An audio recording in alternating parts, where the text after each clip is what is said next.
timeline and filters. With a time, a column fills with tickets. If there are more than 4 tickets in the column, you'll see a timeline on the right side.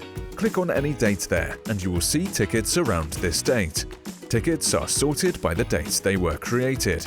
You can change that. The filter in the right top corner allows you to sort tickets as you wish,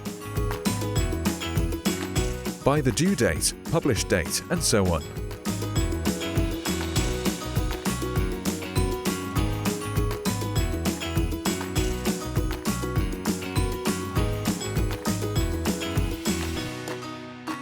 You can also filter tickets and change the time frame based on the chosen type of date.